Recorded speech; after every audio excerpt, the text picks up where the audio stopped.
नमस्कार, आप देख रहे हैं न्यूज फॉर नेशन और मैं हूं प्रियदर्शन। अपराध और अपराधियों के लिए कब्रगाह बताने वाले उत्तर प्रदेश में इन दिनों ऐसा भी मामला सामने आ रहा है जहां उस शख्स के द्वारा ही रंगदारी मांगी जा रही है जिसे पूरे के पूरे उत्तर प्रदेश की पुलिस तलाश रही है। हम बात कर रहे हैं गुड्डू मुस्लिम की।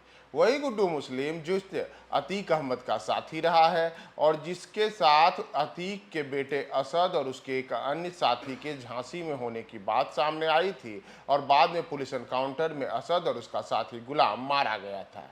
इतना ही नहीं, बाद में अतीक अहमद और उसके भाई अशरफ की भी प्रयागराज में हत्या हो जाती है।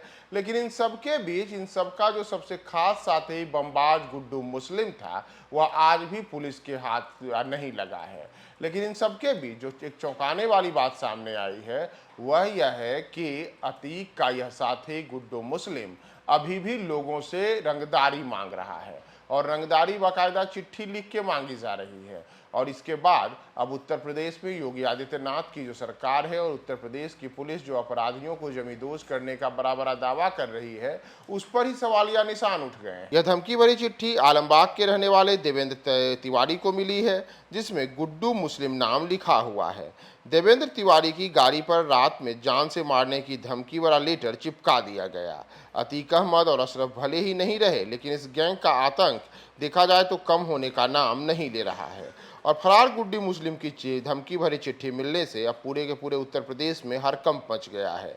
यह धमकी भरी चिट्ठी लखनऊ के आलमबाग के रहने वाले जिस देवेंद्र तिवारी को मिली है उसके चिट्ठी के नीचे यह लिखा हुआ है कि यह रंगदारी गुड्डू मुस्लिम के द्वारा मांगी जा रही है और गुड्डू मुस्लिम वही शख्स है जिसने कि अतीक अहमद के साथ लंबे अरसे से अपराध की दुनिया में कई हत्याएं कई प्रकार के अपराध को अंजाम दिया और देवेंद्र तिवारी वह शख्स हैं जो भारतीय किसान मंच के राष्ट्रीय अध्यक्ष हैं और इनके नाम भेजी गई चिट्ठी में साफ तौर पर धमकी देते हुए यह भी लिखा गया है कि आज ही 20 लाख रुपए लेकर प्रयागराज पहुंचे वरना उसको जान से मार दिया जाएगा।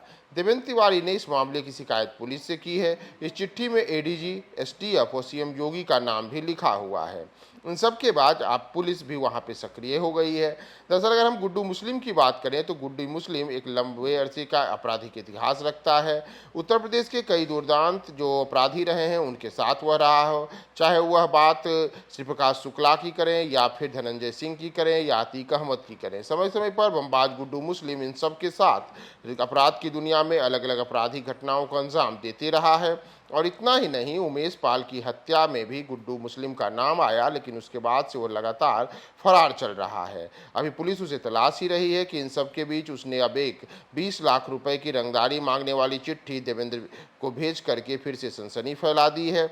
और इतना ही नहीं, अब पुलिस के द्वारा जो यह पूरी की पूरी जांच की प्रक्रिया चल रही है उसमें भले ही गुड्डू मुस्लिम अभी तक पुलिस के हाथ नहीं लगा हो लेकिन उसने अपनी चिट्ठी भेज करके यह साफ कर दिया है कि अभी भी वह अपने आतंक को उत्तर प्रदेश में कायम रखना चाहता है और शायद इसी वजह से उसने यह चिट्ठी भेजी है। लेकिन पुलिस के सूत्रों का जो सूत्र है उनका यह भी कहना है कि हो सकता है कि किसी शख्स ने गुड्डू मुस्लिम के नाम पर इस प्रकार के एक जो घटना है इसे अंजाम दिया है और उसके नाम पर और फिरौती और रंगदारी की जो प्रक्रिया है इसे आगे बढ़ाना चाह रहा हो।